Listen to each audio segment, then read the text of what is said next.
کہ مادیت اور مادہ پرستی کا توڑ ہے ایمان پر محنت کرنا. اس وقت کا جو بڑا مرض ہے وہ مادے کا یقین، یعنی پیسے کا یقین. چھوٹے بچے کو بھی آپ پیسے دے دیں، اسے واپس مانگے وہ نہیں دیتا. چھوٹا سا بچہ، اسے پتہ بھی نہیں ہے کیا چیز ہے، لیکن وہ اس کو واپس نہیں کرے گا. میں نے نہیں دینا. یہ فضا کا اثر ہے. جیسے فضا میں سردی ہو تو چھوٹے بچے کو بھی لگتی ہے، بڑے کو بھی لگتی ہے. فضا میں گرمی ہو چھوٹے کو بھی محسوس ہوتی ہے، بڑے کو بھی محسوس ہوتی ہے. اس فضا میں پیسے کا یقین اور پیسے اور مادے کا یقین اتنا گہرا اور راسخ ہو چکا ہے. سکھر میں ہماری جماعت تھی تو کچھ لوگ آئے، میں نے ایک ساتھی سے کہا ان کو تیار کرو، نقد چلے. تو وہ ہمارے ساتھی نے بات شروع کی. انہوں نے کہا میرے پاس تو پیسے کوئی نہیں. اس نے کہا اللہ تعالیٰ سب کچھ کر سکتا ہے، پیسے کے بغیر بھی کرتا ہے اور پیسے کے ساتھ بھی اللہ ہی کرتا ہے. تو تم اللہ سے مانگو، اللہ کر دے گا انتظام. وہ کہنے لگا پیسے کے بغیر اللہ کیسے کر سکتا ہے. یہ ان کی آپس میں بات ہو رہی تھی، وہ میں نے نہیں سنی، لیکن جب ایک دم وہ زور سے بولا غصے سے تو وہ میرے کانوں میں پڑی. وہ کہ پیسے کے بغیر اللہ کیسے کرے گا. تو اس قدر پستی پیسے کے بغیر کچھ نہیں ہو سکتا. یہ جو 6 نمبر ہے نا، 6 نمبر، یہ آج کے مرض کا ایک علاج ہے. کیونکہ اس وقت یقین ہے پیسے کا. جس چیز کا یقین ہوتا ہے اسی کی پرستش ہوتی ہے. پیسے ہی کی پرستش ہے، اس کے لیے جھوٹ بولتے ہیں، اس کے لیے سود پر چلتے ہیں، اس کے لیے خیانت کرتے ہیں، اس کے لیے رشوت لیتے ہیں، اس کے لیے قتل کرتے ہیں. پھر اسی کو سیکھتے ہیں بڑے بڑے MBA کالج اور میڈیکل کالج اور ڈگری کالج اور فلاں کالج اور فلاں کالج. اس کے پیچھے ہے کیا؟ پیسہ ہے. اگر یہ اعلان ہو جائے کہ کسی ڈاکٹر کو نوکری نہیں ملے گی، جو جھاڑو دینا اچھی طرح جانے گا اس کو 2200 گریڈ ملے گا، سب جھاڑو پکڑ لیں گے. اگر یہ حکومت اعلان کر دے گا کسی ڈاکٹر کو ایک پیسہ نہیں ملے گا، کسی انجینئر کو ایک پیسہ نہیں ملے گا، کسی ماسٹر آف بزنس کو ایک پیسے کی نوکری نہیں ملے گی، جو نالیاں صاف کرنا اچھی طرح جانتا اس کو 1 لاکھ روپیہ مہینے کی تنخواہ ملے گی، یہ سارے لڑکوں کے ہاتھ میں جھاڑو ہوں گے. تو جو سیکھنا سکھانا ہے اس کے پیچھے بھی پیسہ محرک ہے. پھر سارا دن تذکرے بھی اسی کے ہیں. پھر پیسے کو وزن پر انسان کا وزن کیا جاتا ہے. پیسے کے وزن پر، چیزوں کے وزن پر انسان کا وزن کیا جاتا ہے. اسی کو مقصود بنا کے سفر کیے جاتے ہیں. اسی کی سارا دن بازاروں میں تبلیغ ہو رہی ہے، اسی کی سارا دن شہروں میں تبلیغ ہو رہی، دیہاتوں میں تبلیغ ہو رہی، سارے عالم میں تبلیغ ہو رہی ہے. تو ایک جو جڑ ہے مذہب، اس کے گرد یہ چند چیزیں انسان ان کو لے کر گردش کر رہا ہے. اس کا یقین، اسی کی پوجا، اسی کو سیکھنا، اسی کے تذکرے، اسی پر انسانوں کو تولنا، اسی پر انسانوں کا وزن کرنا، اور اسی کو بنیاد بنا کر محنت کرنا، اور اسی کو لے کر دنیا میں پھرنا. ساری دنیا میں تجارتی منڈیوں پر قبضہ کرنے کی کوششیں، مال کی پھیلانے کی، اپنی تجارتوں کو پھیلانے کی عالمی دوڑ. ایمان پر جو محنت ہے یہ پہلی جڑ کاٹ دے گی. جس وقت پیسے کا یقین اترا ہوا ہے، جو لا الہ الا اللہ پر محنت کرے گا اور اس کے دل میں لا الہ الا اللہ راسخ ہو جائے گا، اس کے اندر سے سب سے پہلی برائی نکل جائے گی. پیسے والا یقین اس کا نکلے گا. اور یقین بڑا مشکل سبق ہے اسلام میں. اندیکھی چیز پر اعتماد کر کے چلنا اور نظر آنے والی چیزوں کو جھٹلانا یہ آسان چیز نہیں ہوتی. حضرت عیسیٰ علیہ السلام کا فرمان ہے لو کان لابن آدم قدر شعیر من الیقین مشى علی الماء. یہ اگر انسان کے پاس ایک جو کے دانے کے برابر بھی یقین ہو تو یہ پانیوں پہ چل سکتا ہے، پانی اس کا کچھ بگاڑ نہیں سکے گا. اتنا کو یقین نصیب ہو جائے. بنانے والے کی طرف طبیعت متوجہ ہو جائے کہ جب ایک چیز خود بنی نہیں، اپنی ذات سے شکل نہیں، اپنی ذات سے صفات نہیں، اپنی ذات سے وجود نہیں، اپنی ذات سے بقا نہیں، اپنی ذات سے حرکت نہیں، اپنی ذات سے سکون نہیں، اپنی ذات سے روانی نہیں، اپنی ذات سے جماؤ نہیں، اپنی ذات سے اس کی اڑان نہیں، اپنی ذات سے اس کی قیمت نہیں، اپنی ذات سے اس کی نقل و حرکت نہیں. کچھ نہ تھا اور اللہ تھا، کچھ نہ تھا اور اللہ تھا. اللہ اس طرح تھا کہ اس کی کوئی ابتدا نہ تھی. هو الاول بلا بدایا، ایسا اول ہے جس سے پہلے کچھ نہیں، جس کی ابتدا کوئی نہیں. هو الآخر بلا نہایا، ایسا آخر ہے کہ اس کی کوئی انتہا کوئی نہیں. وہ ایسا قدیم ہے جو ابتدا سے پاک ہے، ایسا دائمی ہے جو انتہا سے پاک ہے. وہ اپنی ذات میں ایسا ہے، نہ کسی سے بنا، نہ کوئی اس سے بنا، نہ کوئی اس سے نکلا، نہ وہ کسی سے نکلا، نہ کسی سے وراثت ملی، نہ آگے اس کا کوئی وارث. یہ چیز کسی کو بھی کمزور کر دیتی، کسی سے لینا اور آگے دینا، یہ کمزور کر دینے والی چیز ہے. اللہ وہ ذات ہے، نہ اوپر سے کہیں سے اس کو ملک ملا ہے، نہ آگے اس کا کوئی وارث ہے جس کو وہ دے گا کہ اس سے وہ دب کے چلے. اولاد بڑی ہو جائے، ماں باپ دبنا شروع ہو جاتے ہیں، ماں باپ چپ ہونا شروع ہو جاتے ہیں، اولادیں ان کی آوازیں بلند ہونا شروع ہو جاتی ہیں. تو اللہ تعالیٰ وہ ذات ہے میرے بھائیو، جب کچھ نہیں تھا وہ موجود تھا، پھر سب کچھ بنایا، کچھ نہ سے بنایا. خالق بنانے والا، خالق بنانے والا، مبدی بنانے والا. کون سا بنانے والا؟ ہم نے یہ سٹینڈ لوہے سے بنایا، اور یہ ممبر لکڑی سے بنائے، اور یہ پنکھے لوہے سے بنائے. مبدی وہ بنانے والا جو کچھ نہ ہو اور سب کچھ بنا دے، جو لوہے کے بغیر لوہا بنائے. مبدی جو لکڑی کے بغیر لکڑی بنائے.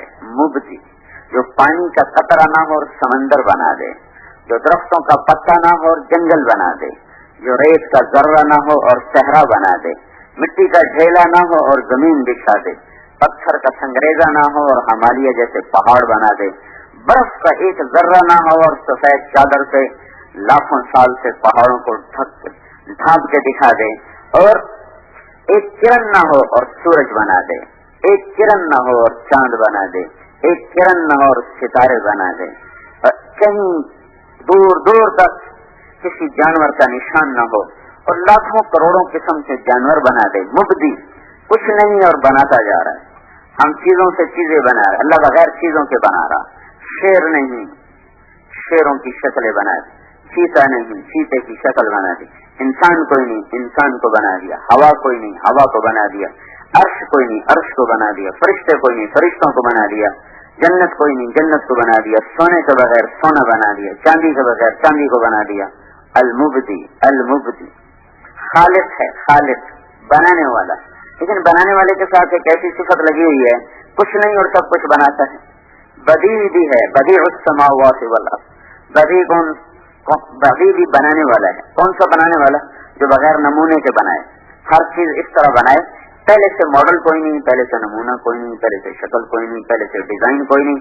بغیر نمونے، بغیر شکل، بغیر ڈیزائن کے، اپنے علم سے، اپنے قدرت سے جیسا چاہتا ہے ویسا بناتا چلا جاتا ہے، جیسا چاہتا ہے ویسا بناتا چلا جاتا ہے. اللہ کے سامنے شیروں کی شکلیں نہیں پڑی تھی جن کو دیکھ کے شیر بنا دیا، انسان کی شکل نہیں تھی جس کو دیکھ کے آدم بنا دیا، عقاب کی شکل نہیں تھی جس کو دیکھ کے عقاب اور شاہین بنا دیا، مچھلی کی کوئی شکل نہیں تھی جس کو دیکھ کے مچھلی کو بنا دیا، پانی کا کوئی تصور نہیں تھا، کوئی شکل نہیں تھی جس کو دیکھ کے پانی کو بنایا. ساری کائنات کے بحر و بر کو، زمین اور آسمان کو، سرا اور ثریا، شرق و غرب، کسی چیز کا کوئی وجود نہ تھا، بنایا. کوئی ماڈل نہ تھا، بنایا. پھر اس بنانے میں اپنی طاقت، اپنی تصویر میں، اپنی تخلیق میں، اپنی تقدیر میں، اپنے اندازے میں، سبح اسم ربک الاعلی الذی خلق فسوی والذی قدر فہدی. بنانا، تقدیر، تخلیق، تدبیر، اس میں ایسا کامل ہے. ایک وقت میں صرف دنیا میں جو عورتیں ہیں، ان کے اندر حمل ٹھہر رہا اور مختلف مراحل میں بچے چل رہے ہیں. اسی وقت میں کروڑوں مادہ جانور ہیں چوپائے، ان کے اندر حمل ٹھہر رہا. اسی وقت میں کھرب مچھر مادہ ہیں، ایک ایک مادہ 300 انڈے دیتی ہے. ایک شہد کی مکھی 30 ہزار انڈے دیتی ہے. اور اس طرح جانوروں میں انڈے دینے والے، مچھلیاں سمندر میں انڈے دینے والی، درختوں پہ پرندے انڈے دینے والے کروڑ ہا کروڑ، ارب ہا ارب، کھرب ہا کھرب. پرندے اور مخلوقات ہیں، پھر یہ تمام کے تمام اللہ تعالیٰ کے کارخانے قدرت میں ایک وقت میں بن رہے ہیں، اور ایک وقت میں کروڑوں قسم کی مختلف قسم کی مصنوعات تیار ہو رہی، مخلوقات تیار ہو رہی ہیں۔ ماں کے پیٹ میں کہیں بچہ بن چکا ہے، کہیں بن رہا ہے، کسی کے پیٹ میں آنکھ بن رہی، کسی کا ہاتھ بن رہا، کسی کے ناخن بن رہے، کسی کے پاؤں بن رہے، کسی کی کمر کی ہڈی بن رہی، کسی کا دل بن رہا، کہیں پھیپھڑے بن رہے، کہیں کان بن رہے، کہیں دماغ بن رہا، کہیں زبان بن رہی، اور کہیں ہاتھ بن رہا، کہیں اس کی انگلیاں بن رہی، کہیں کونی بن رہی، کہیں چھاتی بن رہی، کہیں سینہ بن رہا، کہیں پھیپھڑے بن رہے، کہیں آنکھیں بن رہی، کہیں جگر بن رہا، کہیں تلی بن رہی، کہیں مثانہ بن رہا، کہیں ٹانگیں بن رہی، کہیں ران بن رہی، کہیں گھٹنے بن رہے، کہیں ہڈیاں بن رہی، کہیں گوشت چڑھایا جا رہا، کہیں کھال لگائی جا رہی، کہیں آنکھوں میں رنگ بھرا جا رہا، اور اس کا ڈیزائن ایسا بنایا جا رہا ہے کہ دھرتی میں کوئی آنکھ ایسی نہ ہو، انگلی بنائی جا رہی ایسی بنائی جا رہی کہ دھرتی میں کسی کی کوئی انگلی ایسی نہ ہو۔ انگلی چھوڑو بھائی، یہ جو پورے ہیں پورے، ان پہ لگنے والی لکیریں بھی ایک جیسی نہ ہو۔ یہ سارا نظام اللہ تعالیٰ ایک وقت میں بنا رہا، دیکھ رہا، چلا رہا۔ اسی کے ساتھ ساتھ خرب ہاتھ خرب انڈے پڑے ہوئے، ان سب پر اللہ کی تدبیر چل رہی، تقدیر چل رہی، تخلیق چل رہی، اللہ تعالیٰ کا نظام چل رہا۔ اس ساری کائنات کے بناتے ہوئے پھر ادھر نباتات میں کہیں پھول نکل رہے، کہیں کلیاں نکل رہی، کہیں خوشے لگ رہے، کہیں گوشے پک رہے، کہیں پھل پک رہے، کہیں رس بھرا جا رہا، کہیں مٹھاس بھری جا رہی، کہیں کڑواہٹ بھری جا رہی، کہیں کسیلا بن بھرا جا رہا، کہیں سفیدی گئی، کہیں سفید پینٹ ہو رہا ہے، کہیں سرخ پینٹ ہو رہا ہے، کہیں سبز پینٹ ہو رہا ہے، کہیں بیجوں کو بکھیر کے ڈالا جا رہا ہے، کہیں کٹھا کر کے رکھا جا رہا، کسی پھل کو موٹا کیا جا رہا، کسی کو چھوٹا کیا جا رہا، کسی کو نیلا، کسی کو پیلا، کسی کو سفید، کسی کو سرخ، کوئی زمین کے اندر اگ رہا، کوئی زمین کے اوپر بچ رہا، کوئی تھوڑا سا اوپر کر کے نکل رہا، کوئی اس سے اوپر نکل رہا، کوئی اس سے اوپر نکل رہا، کوئی 50 فٹ کی بلندی پہ جا کے پیدا ہو رہا، کسی کے اندر پانی بھرا جا رہا، کسی کے اندر گودا بھرا جا رہا، کسی کے اندر رس بھرا جا رہا۔ گنے کے اندر اللہ تعالیٰ شربت کی بوتلیں تیار کر کے پیک کر کے نکال رہا۔ اس سارے بحر و بر کی مخلوقات میں پھر زمین پانی کے اندر خرب قسم کی مچھلیاں وہ انڈے دے رہی، ان سے بچے نکل رہے، ان کے نظام چل رہے، جھپٹنے والے عقاب، بل کھانے والے سانپ، تو کسی میں زہر بن رہا، کسی میں شہد بن رہا، کہیں میں پانی بن رہا، کہیں میں کچھ بن رہا، کہیں میں کچھ بن رہا۔ اللہ وہ ہستی ہے جو سارے کارخانے میں ایک دفعہ بھی خطا نہیں کھاتا، کہیں خطا نہیں کھاتا، ایک دفعہ بھی خطا نہیں کھاتا۔ مور کے انڈے سے مرغا نکلا ہے، مرغے سے بکرا نکلا ہے، بکرے سے کتا نکلا ہے، کتے سے بندر نکلا ہے، بندر سے فاختہ نکلا ہے، فاختہ کے انڈے سے کوئل نکلا ہے۔ اتنا جو نظام چل رہا ہے، کہیں تو کوئی خطا ہو، کہیں تو کوئی غلطی ہو، وہ اللہ ہے جو ساری کائنات کو بلا خطا بناتا ہے۔ خلقک فسواک فعدلک قدر فہدا، وہی ہے جو بنانے والا، وہی ہے پھر بنانے کے ساتھ اس کی چال بدلو، اس کی ڈھال بدلو، اس کی آواز بدلو، اس کا لہجہ بدلو، اس کی عادات بدلو، اس کی شکل بدلو، شکل سے شکل نہ ملے، آواز سے آواز نہ ملے، چال سے چال نہ ملے، عادات سے عادات نہ ملے، ان ساری چیزوں میں جدا جدا کر کے پیدا کرو، کہیں آپس میں جھگڑنے شروع ہو جاؤ، کہ میرا بیٹا، وہ کہ میرا بیٹا۔ ساری کائنات کی شکلیں جدا، رنگ جدا، ذائقے جدا، اور چال جدا، انداز جدا، پھر ان کے اندر ان کا علم بھرو، ان کی ضرورتوں کو بھرو۔ فاختہ نے کیا کھانا ہے اس کو پیدا ہوتے ہی سکھاؤ، مرغی کے انڈے سے، مرغی کے بچے نے نکلتے ہی کیسے کھانا کھانا ہے، کیسے دانا چگنا ہے، ہم تو اپنے بچوں کو 2.5 سال تک سکھاتے رہتے ہیں۔ مرغی کا بچہ انڈے سے نکلا ایسے ٹک ٹک ٹک ٹک ٹک ٹک دانا چگنا شروع کر دیا، ان کو تیرنا، مرغابی کے بچے کو انڈے سے نکالا، پانی میں ڈالا، اس نے تیرنا شروع کر دیا، سانپ کے بچوں کو نکالا، اس نے بل کھانا اور لہرانا شروع کر دیا۔ یہ سارا نظام ان کو دینا، ان کو سکھاؤ، ان کو کھلاؤ، ان کو پلاؤ، ان کو ان کا انداز دو۔ زہر سانپ نے بنانا ہے، کیسے بنانا ہے، پیچیدہ مشکل ترین عمل ہے، جس سے زہر بن کر اس کے جا کر یہاں گلینڈ میں جمع ہوتا ہے، وہ کھا رہا، وہی غذا ہے، یہی گھاس پھوس میں سے چیزیں کھینچ کے سانپ کھا رہا، کوئی کبھی وہ مینڈک کو پکڑ کے کھا گیا، کبھی چوہا پکڑ کے کھا گیا، اسی چوہے کو بلی نے کھایا تو زہر نہ بنا، اسی چوہے کو سانپ نے کھایا تو زہر بن گیا، اسی پانی کو بکری نے پیا تو اس کے پیٹ میں جا کے دودھ بن گیا، اسی پانی کو سانپ نے پیا، اس کے پیٹ میں جا کے زہر بن گیا، اسی پانی کو ہرن نے پیا، اس کے پیٹ میں جا کے مشک بن گیا، اسی پانی کو ریشم کے کیڑے نے پیا، اس کے اندر سے وہ ریشم بن کے نکلا۔ یہ ساری آیات و نشانیاں ہیں جو یہ بتاتی ہیں کہ ایک اللہ ہے جو اس کائنات کا مالک ہے، جو اس اللہ کو اپنے ساتھ لے لے گا اس کے سارے مسئلے حل ہو جائیں۔ اس وقت کی مادہ پرستی کا شافی علاج، کافی علاج لا الہ الا اللہ، اللہ پر اعتماد، اللہ پر یقین اور اللہ پر توکل. جو دل اللہ کی طرف پھر جائے گا، اللہ تعالیٰ کا پہلا فضل اس پہ یہ ہوگا کہ مخلوق سے اس کو بے نیاز کر دے. سالم بن عبداللہ بن عمر بیت اللہ کا طواف کر رہے تھے، حضرت عمر کے پوتے ہیں، بہت بڑے عالم تھے. تو ہشام بن عبد الملک بڑا بادشاہ تھا، تو وہ بھی بیت اللہ کا طواف کر رہا تھا. تو وہ کہنے لگا سالم سے کہ کوئی حاجت، کوئی ضرورت. تو وہ کہنے لگے اللہ کے گھر میں اللہ کو چھوڑ کے کسی اور سے مانگوں، بڑی چھوٹی بات. تو وہ سالم چپ، وہ ہشام چپ ہو گیا. جب طواف کر کے باہر نکلے، کہنے لگا آپ تو بتاؤ. کہنے لگے کیا بتاؤں؟ کا کوئی ضرورت بتاؤ. کہنے لگے دنیا کی بتاؤں آخرت کی بتاؤں؟ کہنے لگا دنیا کی بتاؤ، آخرت کی میں کیا کر سکتا ہوں؟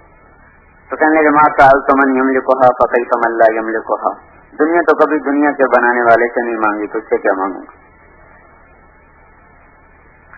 قتیبہ بن بکار رحمۃ اللہ علیہ کی مجلس میں احمد بن طولون آیا کرتا تھا، ان کا درس ہوتا تھا، اس میں آ کے بیٹھا کرتا. احمد بن طولون مصر کا بادشاہ تھا.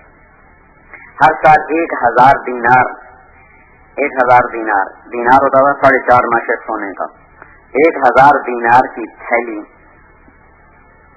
سربا مہر لگی ہوئی، سرکاری مہر لگی ہوئی، ان کی خدمت میں ہدیہ پیش کرتا تھا. 18 برس ان کی خدمت میں آ کے بیٹھتا رہا اور ہر سال 1000 دینار کی تھیلی ان کی خدمت میں پیش کرتا رہا. اور یہ وہ دور تھا، 1 دینار ہوتا تھا 15 درہم کا، 1 دینار کے 15 درہم آتے تھے. اور اس زمانے میں، اس دور میں 300 درہم کے ساتھ ایک متوسط گھر آسانی سے سال گزار لیتا تھا. 300 درہم کے ساتھ ایک متوسط گھرانہ کشادگی سے سال پورا کر لیتا تھا. اس دور میں وہ دیا کرتا تھا 1000 دینار سالانہ. 18 برس کے بعد ایک فتوے میں ضرورت پڑ گئی ان کے دستخط کی.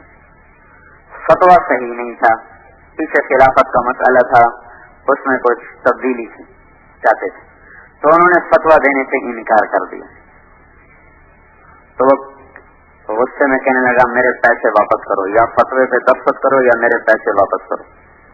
اب اسے خیال تھا کون پیسے رکھتا ہے 18 سال. انہوں نے کہا جی بہت اچھا. گھر گئے اور 18 کی 18 تھیلیاں، ان کی موریں بھی نہیں ٹوٹی تھیں، ویسے لا کر اس کے منہ پہ ماری.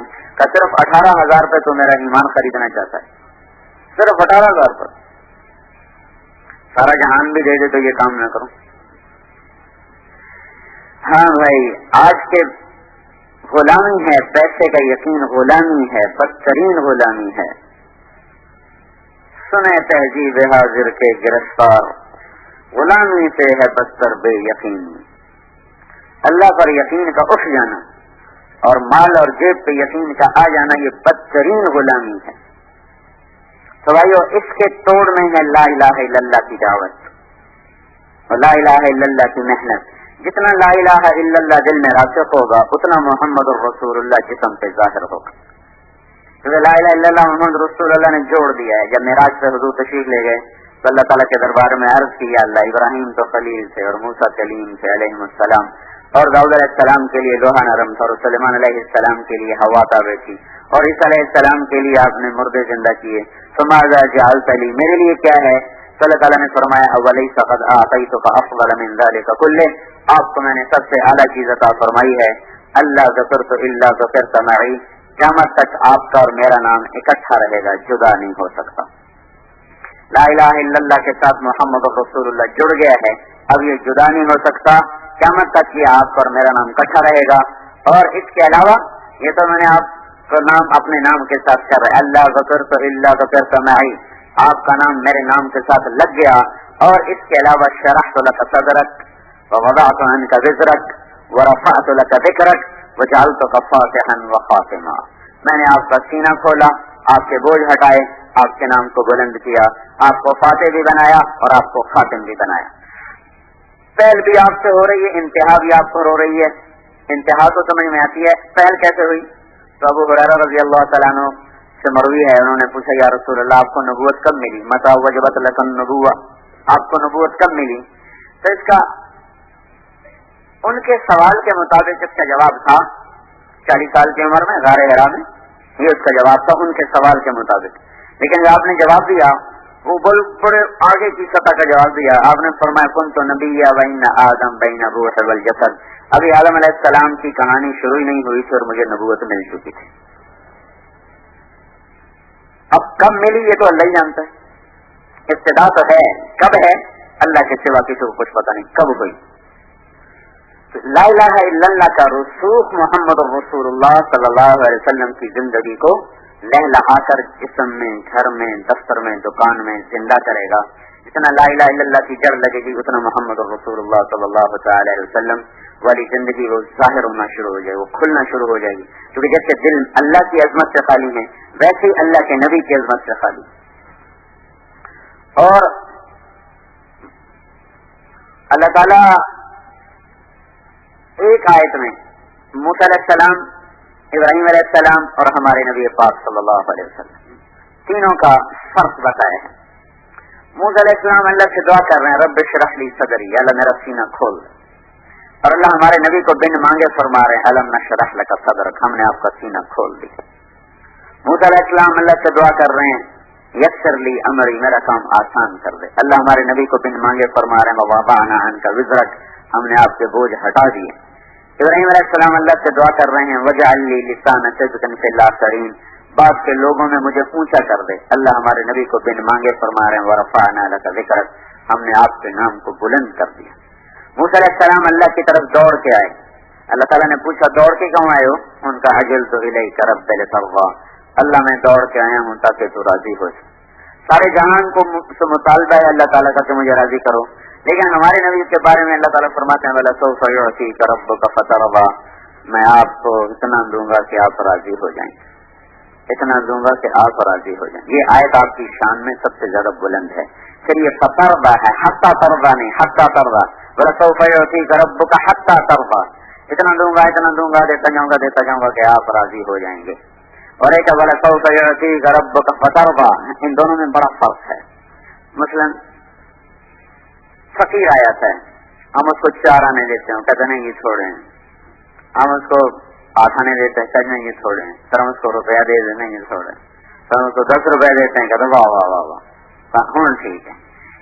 تھوڑے سے اس کے گمان سے تھوڑا دینا, پھر اس کے مانگنے پر بڑھاتے جانا, یہ تھا وَلَسَوْفَ يُعْطِيكَ رَبُّكَ حَتَّىٰ تَرْضَىٰ, میں آپ کو اتنا دوں گا کہ یہاں تک کہ آپ راضی ہو جائیں گے.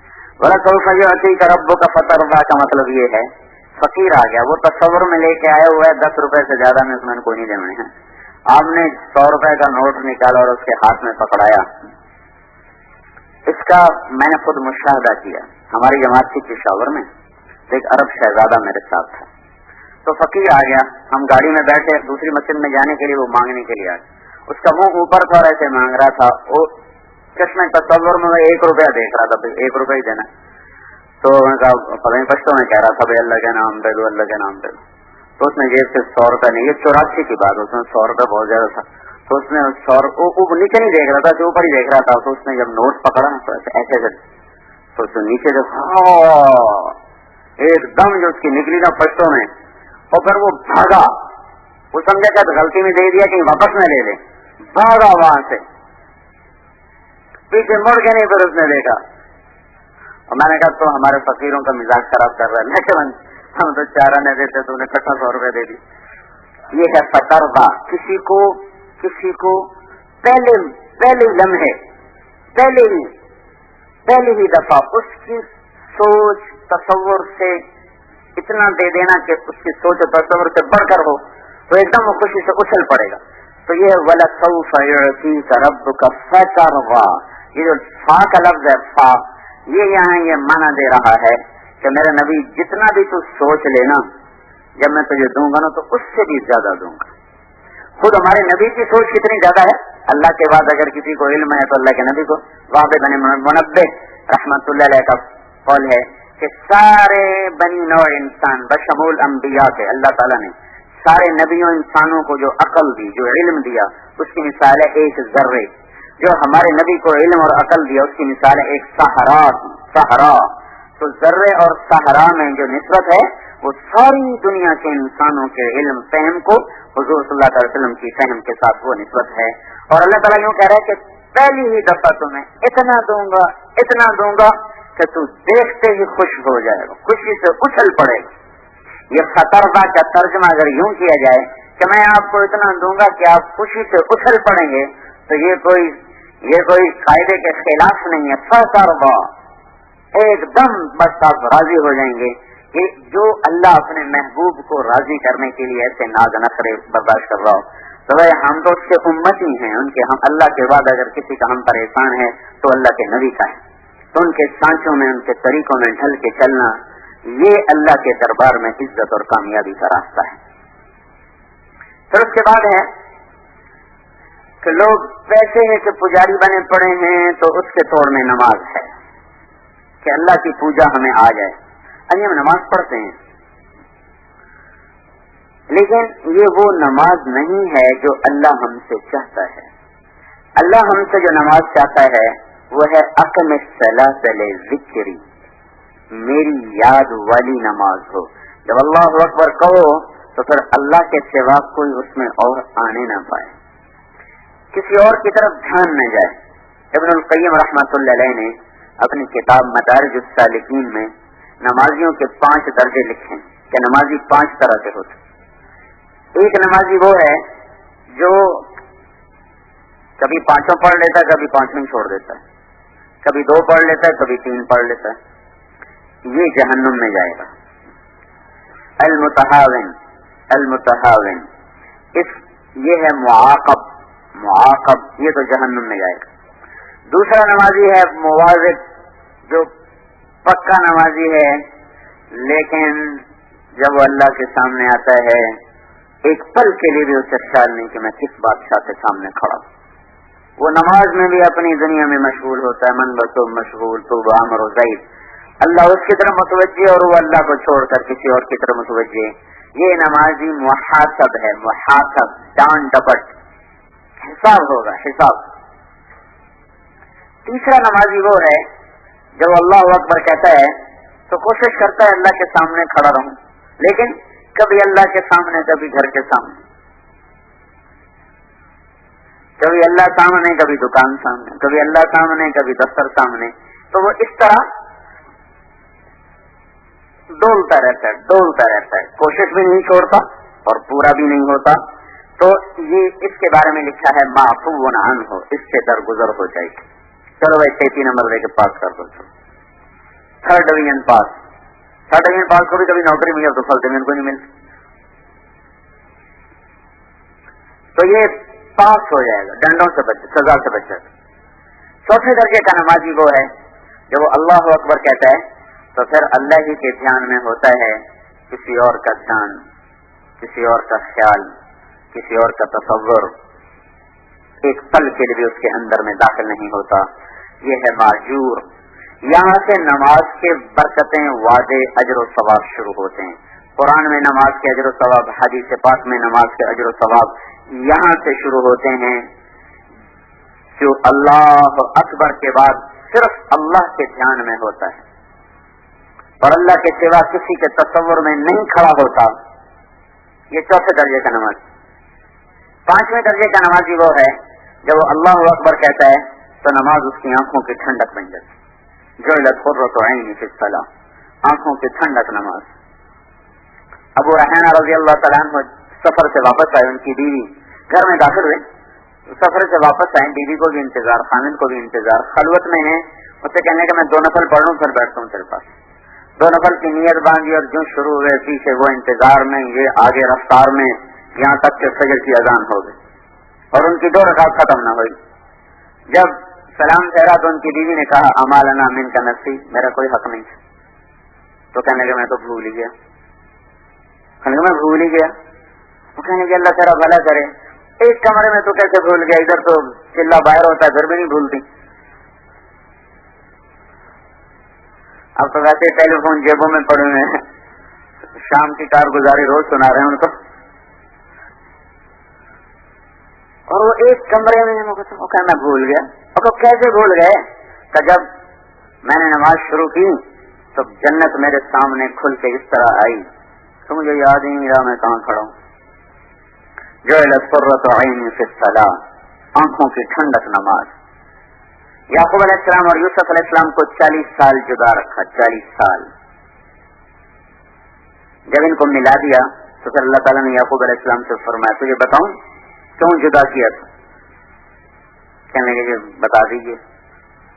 تو اللہ تعالیٰ نے فرمایا تو نماز پڑھ رہا تھا, یوسف تیرے برابر سویا ہوا تھا, چھوٹا بچہ, وہ رونے لگا تو نماز میں کھڑے کھڑے اس کو یوں دیکھنے لگا, کیوں رویا ہے؟ تیری توجہ بھی ہٹ گئی, تیری نظر بھی ہٹ گئی, تو اس کو یوں دیکھنے لگا کیوں رو رہا ہے.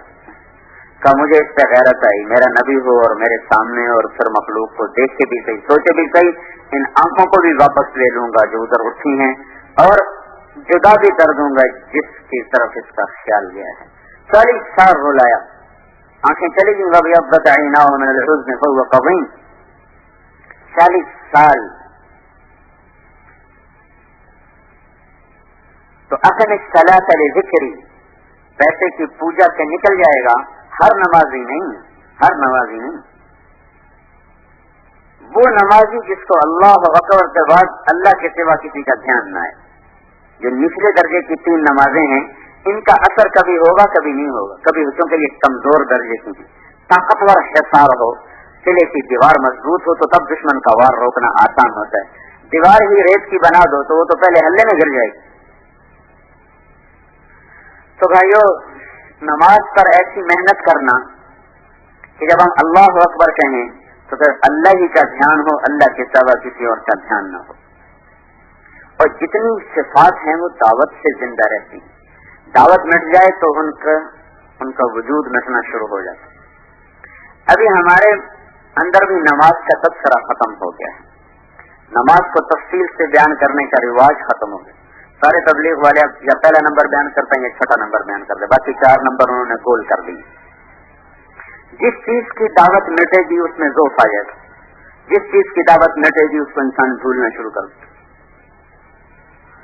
میں جب یہاں لاہور پڑھتا تھا تو سب سے پہلا اثر جو میرے اوپر تبلیغ کا ہوا وہ باتوں کا نہیں ہوا تھا, بات تو سنتے ہی نہیں تھا, بلکہ وہ نعیم الدین چودھری تھا, بڑا آدمی ہے, ڈھاکے میں ہوتا ہے, اللہ نے اس کو بڑا دماغ دیا تھا, ادھر بھی پورا تھا, تبلیغ میں بھی پورا تھا, ہر جگہ گولڈ میڈل لیا, ہر جگہ گولڈ میڈل لیا. تو میں نے خود اس کو کمرے سے نکال دیا, اپنے کمرے سے, خبردار دوبارہ میرے کمرے میں. تو ایک دن کیا ہوا, میں نے اس کو نماز پڑھتے دیکھا, وہ جس طرح نماز پڑھ رہا تھا میں نے زندگی میں ایسی نماز کبھی دیکھی نہیں. تو میں بس ایسے بیٹھ کے اس کو دیکھتا ہی رہا کہ یہ کیسے نماز پڑھ رہا ہے, جو اس کی کھڑے ہونے میں خوف, خشیت, خشوع, پہلا اثر جو دل پر ہوا اس کی نماز کو دیکھ کر, یعنی جو پچھلی اس کے ساتھ بدتمیزی کی اس پر ندامت ہوئی. پھر جو دوسرا اثر ہوا وہ بھی نماز کا ہوا کہ میں آیا نیو ہاسٹل کچھ اپنے دوستوں سے ملنے کے لیے. تو کینٹین کے باہر وہ ٹیبل ہوتے تھے, اس میں ہم بیٹھے کچھ کھا پی رہے تھے. اتنے میں عصر کی اذان ہو گئی. مسجد ہاسٹل کے اندر تھے, میرا منہ اس طرح تھا سامنے بلاک کی طرف. تو سامنے سیڑھیاں تھیں تو میں نے دیکھا وہ سیڑھیوں سے گھسٹتا ہوا نیچے آ رہا, تو اس کی ٹانگ ٹوٹی ہوئی, بساٹیاں تھیں نہیں, تو اس نے ساری سیڑھیوں کو گھسٹتے ہوئے وہ عبور کیا, نیچے اترا, پورا یہاں سے لے کر وہاں تک مسجد تھی, اتنا لمبا برآمدہ تھا, یہ سارا وہ گھسٹتا ہوا گیا. اور ہم ہنس رہے تھے, کھلکھلا رہے تھے. ایک دم جس پہ نظر پڑی تو چپ ہم, اور ہم اس کو دیکھ رہے, ہماری نظریں اس کا تعاقب کر رہے ہیں, اور وہ اسی طرح گھسٹتا ہوا گیا. اور جا کر اس نے نماز پڑھی. پھر تھوڑی دیر بعد ہم نے اس کو نکلتے دیکھا, وہ بھی اسی طرح وہ گھسٹتا ہوا واپس جو ساری سیڑھیاں چڑھ کر اپنے وہ کمرے میں گیا. یہ دوسرا تاثر بھی نماز نے طبیعت پہ چھوڑا. اب تو تبلیغ والے غیر تبلیغ والے کی نماز میں فرق ہی نظر نہیں آتا. جیسا وہ قتل کر رہا ہوتا ہے نماز, تو ایسی جو جماعت نکلی ہوتی وہ قتل کر رہی ہوتی نماز کو. اللہ کی راہ میں نکلا ہوا ہو, سال سال لگا ہوا ہو, اور نماز میں وہی بے ترتیبی، وہی بے دھیانی، تو یہ پھیلانا کیا چاہتے ہیں؟ کون سا درد و غم دنیا میں پھیلانا چاہتے ہیں؟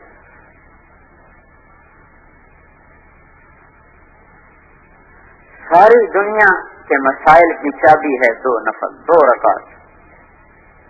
اللہ کے نبی نے کر کے دکھایا، بتلا کے قم فصل فإن فی الصلاۃ شفاء۔ اٹھ ابو ہریرہ پڑھ نماز میں شفا ہے۔ 4 دن گزر گئے، گھر میں کچھ نہیں۔ 3 دن کا فاقہ تو آپ برداشت کیا کرتے تھے، 4تھا دن آ گیا، کچھ نہیں۔ عائشہ رضی اللہ تعالیٰ نے سے کہنے لگے اب تو اللہ سے مانگتا ہوں جا کے۔ تم کہاں گئے مانگنے؟ مسجد میں 2 رکعت کی نیت باندھی، ایک ستون کے پیچھے سلام پھیرا، پھر دوسرے ستون کے پیچھے نیت باندھی، پھر سلام پھیرا، پھر تیسرے ستون کے پیچھے۔ ستون بہت زیادہ تھے مسجد نبوی میں، کھجور کے، جگہ بدل رہے نفل پڑھ رہے، جگہ بدل رہے نفل پڑھ رہے۔ پیچھے سے حضرت عثمان رضی اللہ تعالیٰ آئے، انہوں نے پوچھا اللہ کے رسول کہاں ہیں؟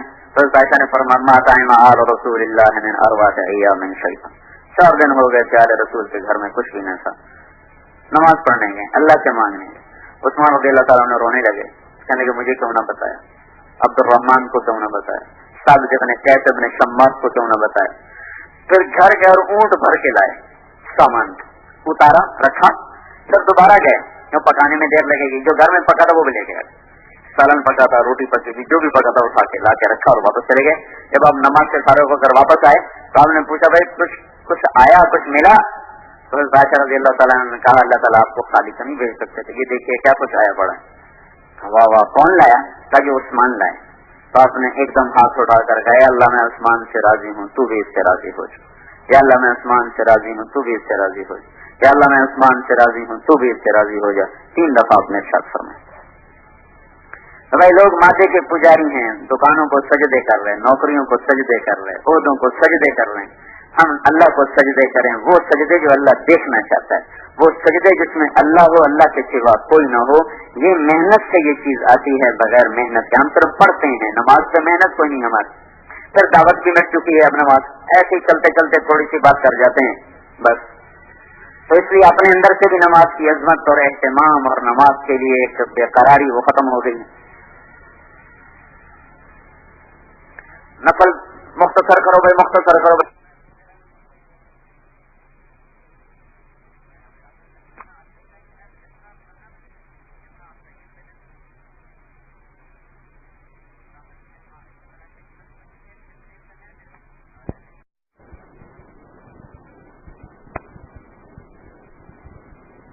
پانچ منٹ زیادہ بھی لگ گئے، اگر 5 منٹ زیادہ لگ گئے تو کون سی قیامت آ جائے گی؟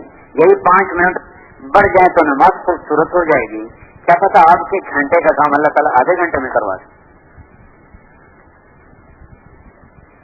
عائشہ رضی اللہ تعالیٰ نے فرماتی ہیں اتنے لمبے سجدے کرتے تھے کہ میں پیچھے بیٹھ کے رویا کرتی تھی، اتنا لمبا قیام کرتے تھے کہ میں پیچھے بیٹھ کے رویا کرتی تھی۔ پنڈلیوں سے خون نکل رہا ہے، وہ تو برم چڑھ گیا، کھڑے کھڑے خون کا پریشر بڑھتا ہے، پھول گئی، پھر پھٹنے لگی، پھر خون رسنے لگا، پھر اتنے لمبے سجدے کہ کبھی کبھی یہ خیال تھا کہ آپ کا انتقال ہو گیا۔ مسلم ابن یسار نے اتنا لمبا سجدہ کیا کہ دانت نکل کے سارے باہر آ گئے۔ عبداللہ بن زبیر فرماتے آج رات سجدے کی ہے، ساری رات سجدے میں گزار رہے تھے، آج رکوع کی ہے، ساری رات رکوع میں گزار رہے تھے، آج قیام کی ہے، ساری رات قیام میں گزار رہے تھے۔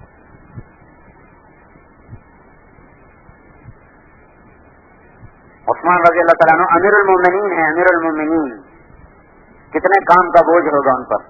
عبد الرحمان تیمی فرماتے ہیں میں نے دیکھا مسجد میں آ رہے تھے، جوتا ہاتھ میں تھا، وضو کا پانی ٹپک رہا تھا، جوتا ایک طرف رکھا، میرے قریب نماز کی نیت باندھ کے کھڑے ہو گئے۔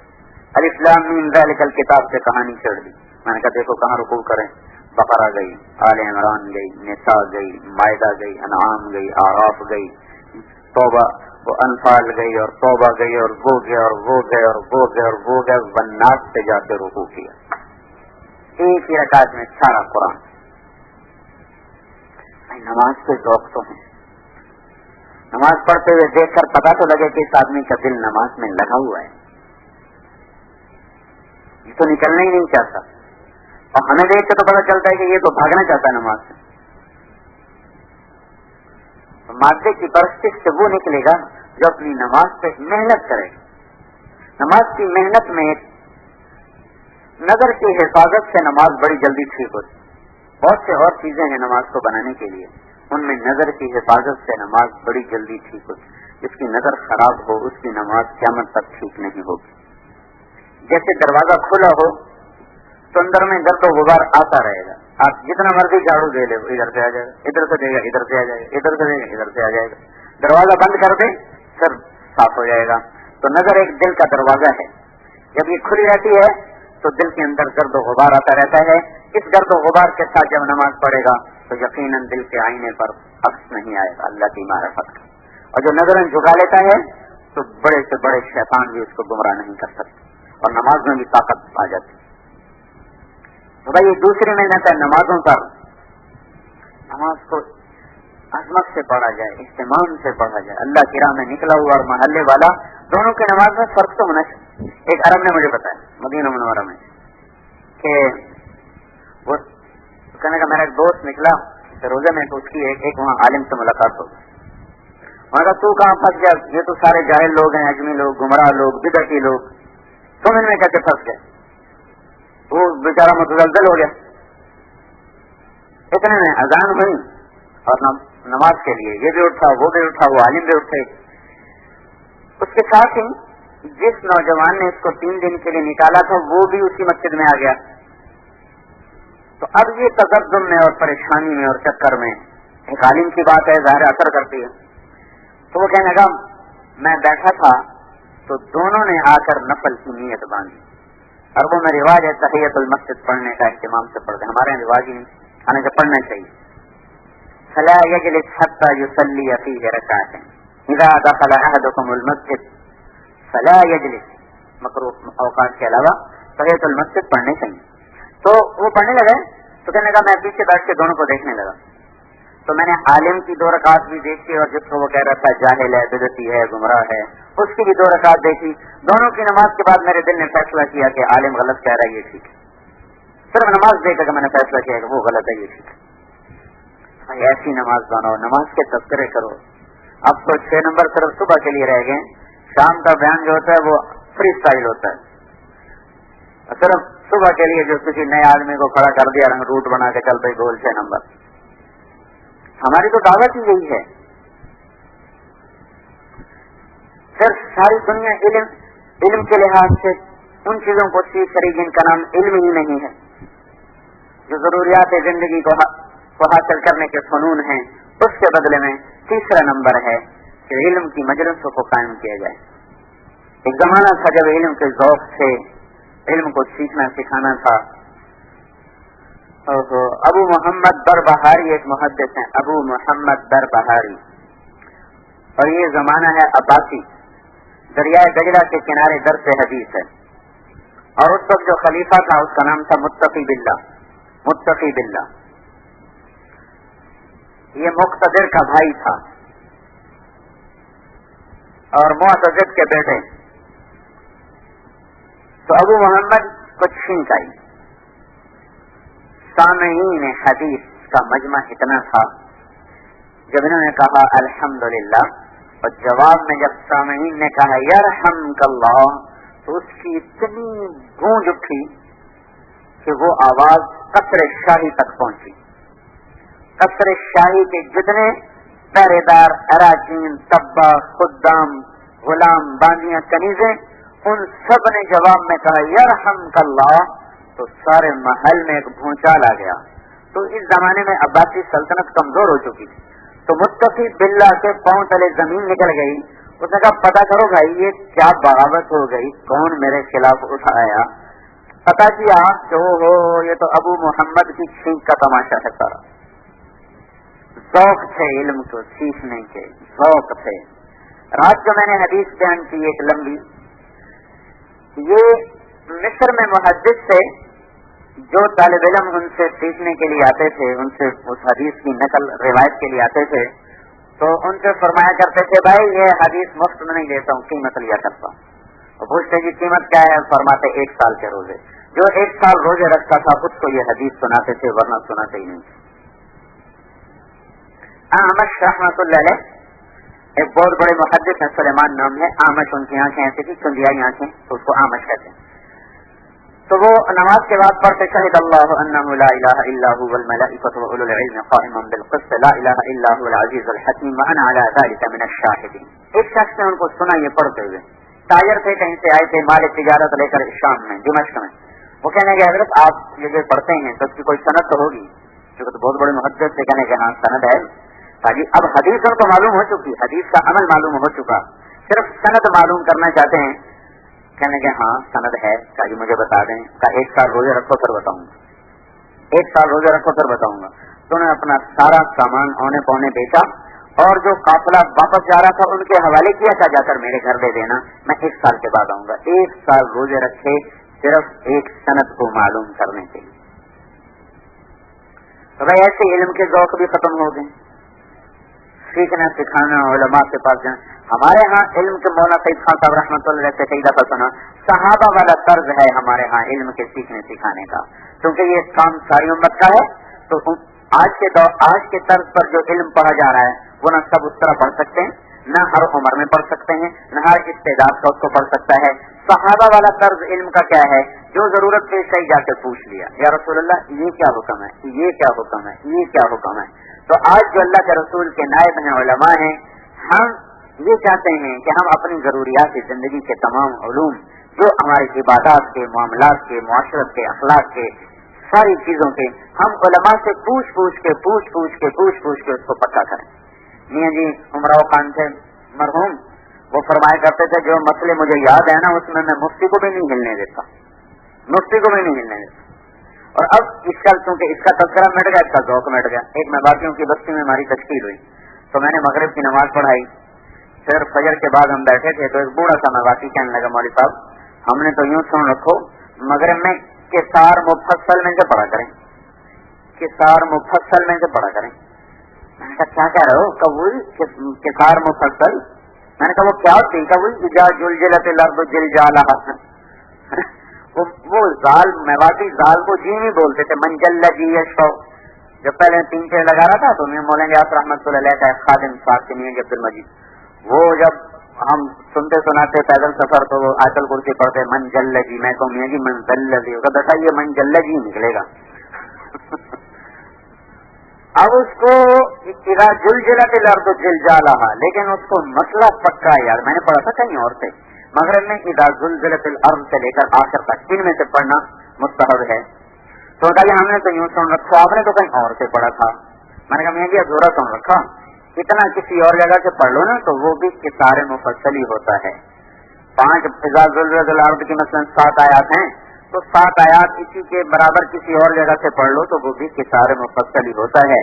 انا اعطینا کی 3 آیات ہیں، اتنی آیات کسی اور جگہ سے پڑھ لو تو وہ بھی کسار مفصل ہی ہوتا ہے. یہ تو ہمیں پتہ ہونا. یہ مجمع سے پوچھو کہ کسار مفصل کیا ہوتا ہے.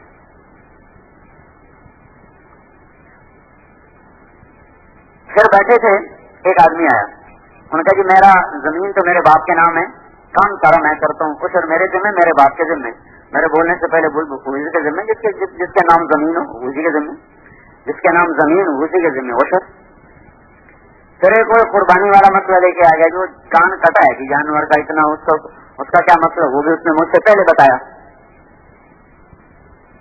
جو چیزیں ہماری ذوق کی تھی، جو ہماری ضرورت تھی، ہم نے تو ان کو بھی سیکھنا چھوڑ دیا، کیونکہ علم کی دعوت مٹ چکی ہے. تیسرے نمبر کا تذکرہ بھی کوئی نہیں ہو تو میں نے تو پہلے کہا نا آپ کو، اب تبلیغ کا کام مختصر ہو گیا. پہلا نمبر 6 نمبر، باقی صرف گننے کے لیے. اور یہ ایسی دولت ہے، موسیٰ علیہ السلام پر تورات اتر چکی اور فرعون غرق ہو چکا، اور اللہ تعالیٰ کی آیات اور نشانیاں ان کے ساتھ ظاہر ہو چکی. اور صاحب کلام کلیم اللہ، صاحب تورات وہ کتاب ہے جو اللہ نے اپنے ہاتھوں سے لکھ کے زمین پر اتاری. کتب التوراۃ بیدہ. پھر اللہ نے کہا ایک آدمی تجھ سے زیادہ جانتا تو اس کے پیچھے چل پڑے گا، میں تو جاؤں گا اس سے سیکھوں گا. وہ سارا نبوت کا کام چھوڑ کے گئے، نبوت کا کام چھوڑ کے گئے. یہ جملہ میرا آپ کو کیسا نظر آ رہا ہے؟ کہ بھائی کوئی اگر عالم سے مسئلہ پوچھنے جائے تو ہمارا ماحول یہ بن گیا کہ یہ بھی کوئی کام ہے، تو نے کام چھوڑ دیا اور کہاں چلا گیا؟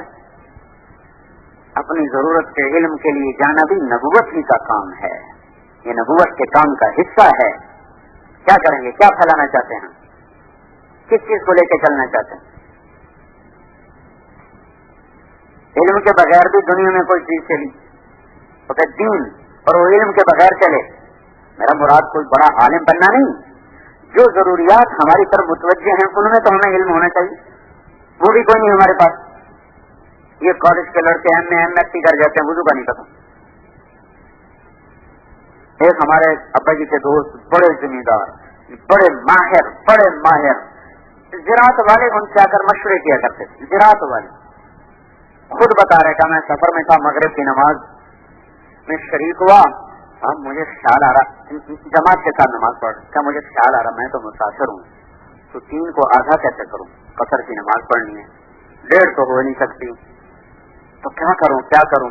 آخر جب امام قعدہ سے اٹھے تیسری رکعت کے لیے، کہنے لگے میں نے سلام پھیر دیا اور بیٹھ کے تسبیح پڑھنے لگا، اتنے میں جماعت نے بھی سلام پھیر دیا۔ ان کا میاں صاحب دونوں کی بڑی ہے، تو میں تو مسافر ہوں، ابھی ہو نہیں سکتی، 2 کر چڑی۔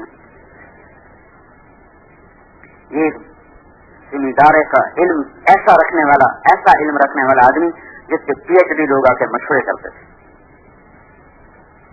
ایسا جھاڑو پھیرا ہوا ہے، ذوق مٹ گئے۔ موسیٰ علیہ السلام اتنے بڑے مقام پر ہو کر یہ جا وہ جا اور کہنے لگے او امضی حقوبہ، مطلب ہے چاہے مجھے ساری زندگی بھی چلنا پڑے میں واپس نہیں آؤں گا جب تک کچھ سے مل نہ لوں۔ ساری امت کو چھوڑ کے چلے گئے کہ جب تک مجھے وہ مل نہ جائے میں نہیں واپس آؤں گا۔ آگے خضر علیہ السلام کے نخرے، ادھر بھوک لگی ہوئی تھی، وہ آتینا غداءنا، میں روٹی تو دے، ارأیت اذ اوینا الی الصخرہ، وہ جو میں تو وہیں بھول گیا، پھر وہاں سے واپسی ہوئی، بھوک لگی ہوئی، خضر علیہ السلام کو سلام کیا، انہوں نے سلام کا جواب ہی نہیں دیا۔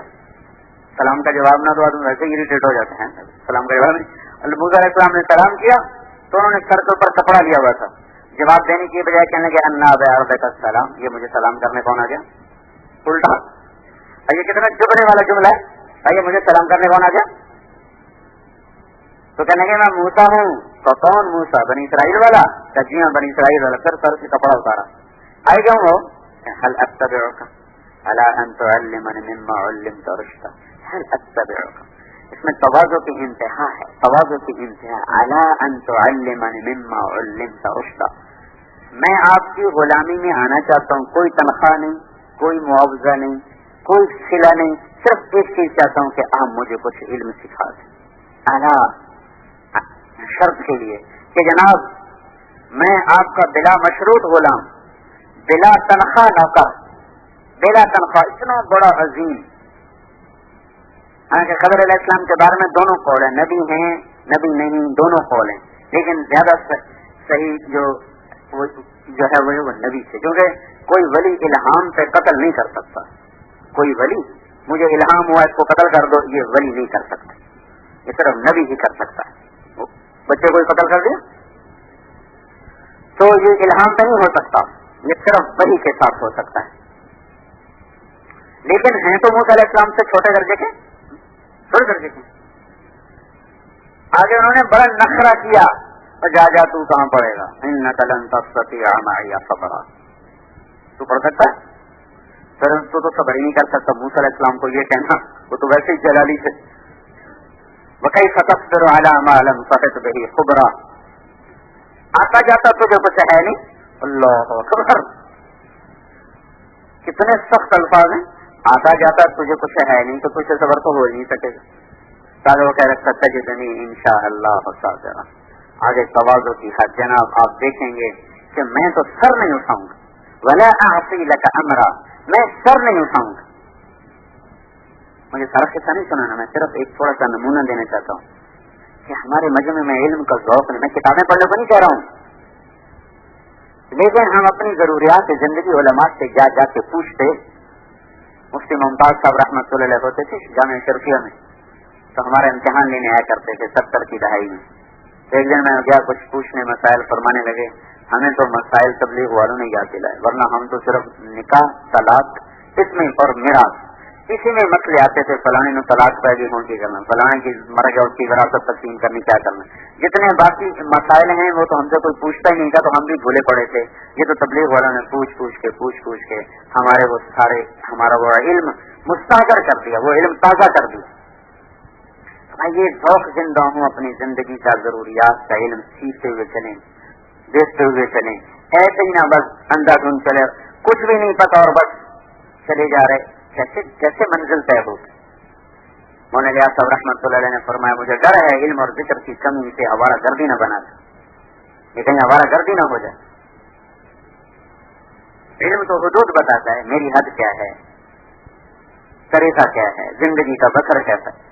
جو مخلوق کے تذکروں کو مٹانے کے لیے ہے ذکر، تنہائیوں کا ذکر، اللہ کی یاد. اس طرح اللہ تو دیکھو یہ نا ذاق عمل ایمان من رضی باللہ ربا وبالاسلام دینا ومحمد نبیا. یہاں اللہ تعالیٰ کے نبی نے ایمان کو ایک کھانے سے تشبیہ دی ہے، کیونکہ ذائقہ کھانے کا ہوتا ہے، پینے کا ہوتا ہے، مادی چیز معنی چیز کا ذائقہ نہیں ہوتا، مادی چیزوں کا ذائقہ ہوتا ہے. تو یہاں اللہ تعالیٰ کے نبی نے کھانے کو، ایمان کو کھانے سے تشبیہ دی ہے، ایک مزیدار کھانے سے تشبیہ دی ہے. تو اس سے یہ معلوم ہوا کہ اللہ کے ذکر کا ایک ذائقہ ہے، ان یکون لسانوں کا رطبا بذکر اللہ. یہ بھی جو لفظ رطب ہے یہ بتا رہا ہے کہ اللہ کی یاد میں بھی ایک لذت ہے، ایک حلاوت ہے. یہ چلتی پھرتی تصویر سے نہیں آتی. تنہائیوں میں بیٹھ کے جو اللہ کے ذکر کرتے ہیں اللہ تعالیٰ ان پر اس کی حلاوت کو کھولتا ہے.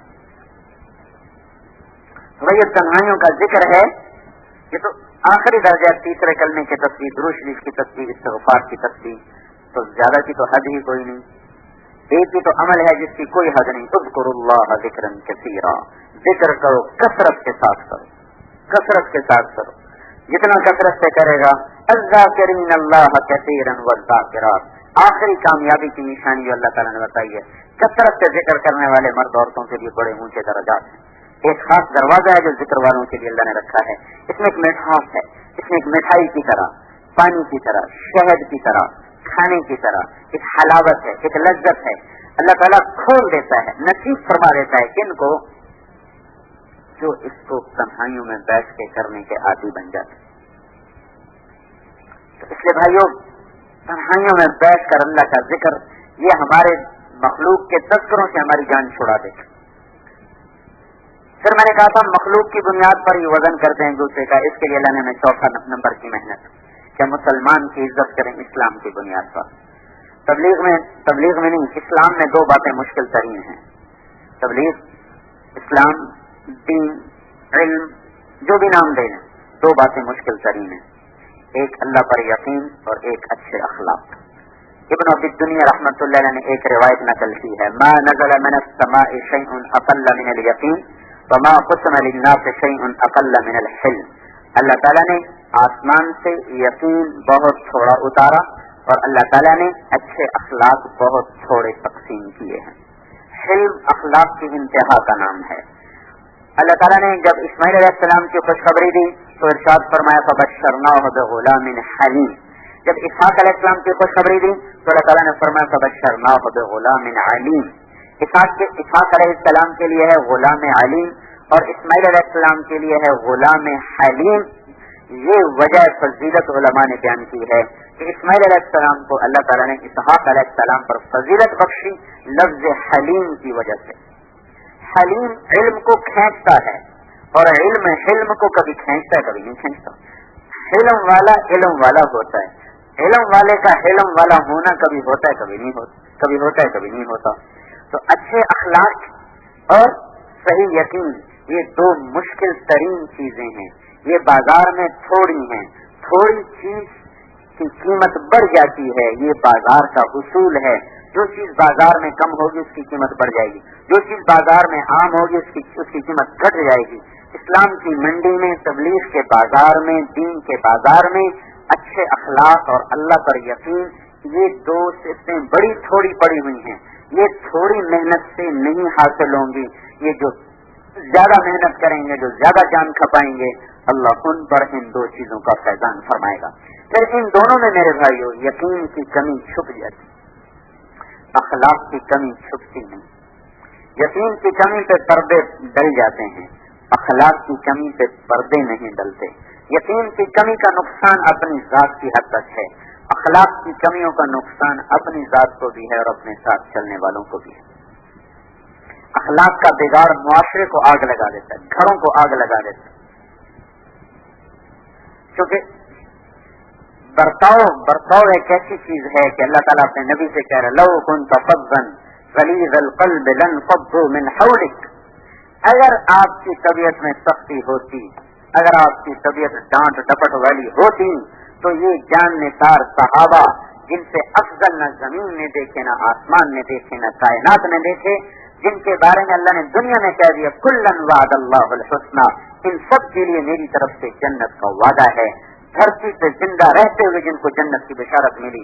تو اور پھر ابو بکر فی الجنہ، عمر فی الجنہ، عثمان فی الجنہ، علی فی الجنہ، طلحہ فی الجنہ، الزبیر فی الجنہ، سعد بن ابی وقاص فی الجنہ، ابو عبیدہ بن الجراح فی الجنہ، عبد الرحمن بن عوف فی الجنہ، سعید ابو الاعور فی الجنہ۔